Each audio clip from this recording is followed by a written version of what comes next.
Finalmente, o Boruto voltou a usar o Karma, e com ele vieram alguns upgrades que mostram o quanto ele ainda pode evoluir em termos de poder. Mas isso também levanta dúvidas, e o Jogan, mais uma vez, o Dojutsu não apareceu no mangá. Será que ele foi esquecido ou apenas não foi mostrado ainda? E o quão mais poderoso o Boruto ficou após ativar novamente o Karma? Hoje vamos analisar tudo isso em detalhes. E no último capítulo vimos finalmente o Shinjo Mamushi iniciando a sua busca pela Eida, que é o seu alvo. Para detê-lo, Konoha montou uma estratégia baseada nas informações fornecidas pelo Kashinkoji, e vários personagens entraram em ação, incluindo, claro, o Boruto. E como vimos no final do capítulo 28, o Boruto ativou novamente o Karma. Na época, eu já havia previsto isso no meu Twitter, sigam lá, que a resposta do Momoshiki à proposta do Boruto provavelmente havia sido positiva, e agora o Boruto voltaria a usar o Karma por vontade própria, se readaptando novamente com esse poder, pois até agora o Boruto ainda não havia usado o Karma em Tubular Vortex de forma intencional. Mas no capítulo 29, logo no início, é confirmado que o Momoshiki aceitou a proposta do Boruto, a de conceder o seu poder para derrotar o Jura em troca do corpo do Boruto. E agora o Boruto volta a utilizar o Karma, e com ele vem todos os poderes que ele proporciona, exatamente como Momoshiki explicou, incluindo três coisas principais. Primeiro, os poderes que o Momoshiki possuía, como o Byakugan. Já vamos voltar a essa parte em breve. Segundo, um aumento substancial nos atributos físicos do Boruto, resultando em mais velocidade, força e resistência. E terceiro, uma quantidade muito maior de chakra. Sim, você não ouviu errado. E vamos começar por essa parte, porque ela envolve o Shoodama Rasengan usado pelo Boruto. Curiosamente, essa parte quase não está sendo comentada pelo fandom, mas a verdade é que é a primeira vez que o Boruto utiliza esse Rasengan por mérito próprio, consciente, sem estar sendo controlado pelo Momoshiki. Esse é o famoso Shoodama Rasengan ou Super Rasengan gigante, e só isso já mostra o quão apelão o Boruto fica com o Karma. Sim, pelo que o mangá deixou a entender, sem o Karma, ele simplesmente não conseguiria usar essa forma do Rasengan. E se você ainda duvida, eu vou te provar isso agora. Mesmo o Rasengan gigante, o Odama Rasengan, que é a forma anterior, já é descrito no terceiro Databook como um jutsu que consome um volume anormal de chakra, ou seja, algo fora do padrão. O Chodama Rasengan obviamente não é diferente, ele exige ainda mais. O próprio Jiraiya só conseguiu usar essa técnica graças ao seu modo sábio. E no terceiro Databook é dito claramente que a energia natural aumenta drasticamente o tamanho do Rasengan. Isso também explica o Chodama Rasengan utilizado pelo Kashinkoji contra o Ishiki, já que ele também usa o modo sábio. Então, tecnicamente, para usar o Chodama Rasengan é necessário algum recurso que aumente drasticamente a quantidade de chakra do usuário, seja o Senjutsu ou, no caso do Boruto, o selo Karma. A única grande exceção que eu consigo me lembrar no momento foi o Naruto durante a guerra. Ele se mostrou ser capaz de usar o Chodama Rasengan mesmo sem estar com o modo sábio ativo naquele momento, já que quando atacou o Madara, ele ainda estava reunindo energia natural para entrar nesse modo. Mas o Naruto sempre teve uma quantidade absurda de chakra, muito acima do normal, então isso não chega a ser surpreendente. No fim, nada muda, o Chodama Rasengan ainda exige uma quantidade surreal de chakra, e a maioria dos usuários não é o Naruto que pode usar na forma base essa técnica, precisando de algum upgrade nas suas reservas de chakra. E antes que alguém cite o Konohamaru, vale lembrar, ele utilizou o Odama Rasengan e não o Chodama. Inclusive, eu já fiz um vídeo explicando exatamente como ele conseguiu isso. Agora, voltando ao Boruto, isso deixa claro que ele possui uma quantidade muito maior de chakra graças ao Karma, já que esse selo aumenta todos os atributos físicos do usuário. No primeiro Databook é explicado que quanto maior a quantidade de chakra, maiores são os atributos físicos, exatamente o que o Karma faz. Além disso, quando a energia física de um ninja aumenta drasticamente, como acontece com usuários do Karma, a estamina também aumenta, o que tende como consequência a aumentar a capacidade de obtenção de chakra. E o mais absurdo é que o Boruto já é um monstro nesse quesito mesmo em sua forma base. Ele se mostrou mais rápido do que um usuário buffado por Senjutsu como o Mitsuki no modo Seninka, e conseguiu reagir a golpes do Koji sem limitadores que o próprio mangá coloca em teoria acima do Jigen, que por sua vez já está acima da dupla Naruto e Sasuke. Tudo isso faz com que esse upgrade do Karma Karma coloque o Boruto em um patamar simplesmente surreal quando falamos de atributos físicos e chakra. E eu vou além, nesse estado atual, usando o Karma, eu diria que o Boruto já consegue fazer cócegas no Jura, ao menos no nível mínimo, assim como o Kawaki, isso porque todos os jutsus do Boruto se tornam ainda mais poderosos graças ao Karma. Vale lembrar que uma flecha trovejante dele na forma base já foi capaz de bater de frente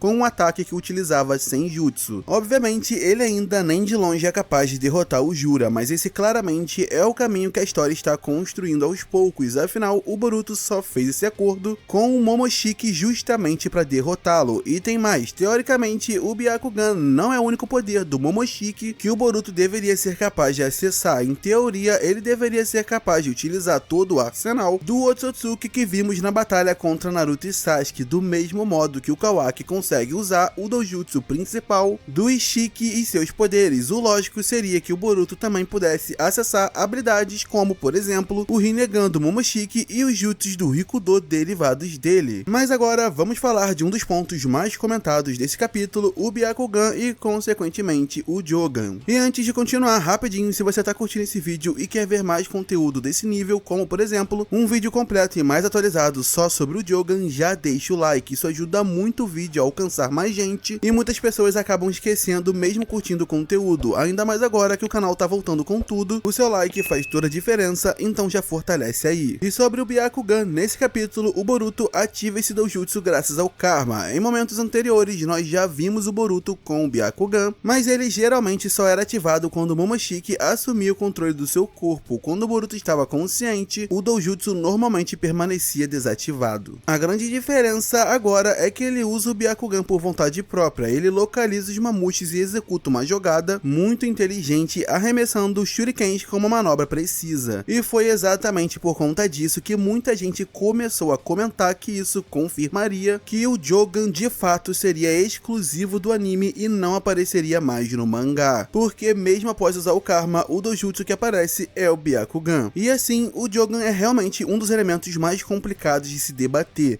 justamente porque ele foi muito mais explorado no anime, e até agora no conteúdo do mangá não temos praticamente nenhuma informação concreta sobre ele. Mas isso pra mim não significa que o Jogan foi descartado da história. Primeiro, a gente precisa entender que nas novels de Boruto é deixado claro que o Jogan é extremamente parecido com o Byakugan, praticamente idêntico. É por isso que o próprio Boruto acreditou num primeiro momento que havia despertado o Byakugan. Já no anime, essa ideia fica um pouco mais confusa porque o Jogan tem um tom azulado bem visível, o que tornaria essa confusão menos lógica. Além disso, no próprio Flash Forward é dado um destaque enorme para a ativação desse olho e até o Kawaki se mostra surpreso, o que indica claramente que não se trata do Byakugan. Quando colocamos os dois olhos lado a lado, fica nítido que, apesar de muito parecidos, eles não são idênticos. O Byakugan aparenta ter uma íris maior, enquanto o Jogan é um pouco diferente nesse aspecto. Fora isso, existe ainda todo um contexto do deus Otsutsuki mencionado pelo Ishiki, onde aparecem olhos extremamente semelhantes ao Jogan, e considerando que esse olho é confirmado como sendo um doujutsu originado dentro do clã Otsutsuki, tudo se encaixa na minha opinião. É por isso que pessoalmente me parece que esse doujutsu ainda vai ser apresentado em um dos arcos finais, como um recurso que o Boruto vai utilizar para bater de frente com o Kawaki, ou quem quer que seja o vilão final da obra. E claro, eu entendo perfeitamente quem já desacreditou que esse olho vai aparecer, mas a única coisa com a qual eu discordo é essa ideia de que já dá pra bater o martelo e descartar o Jogan completamente. Mas enfim, é isso, comentem aí o que vocês acham desse assunto. Na opinião de vocês, o Jogan ainda vai aparecer ou foi descartado completamente? Enfim, estamos de volta, conto com o seu like e inscrição e até o próximo vídeo, falou!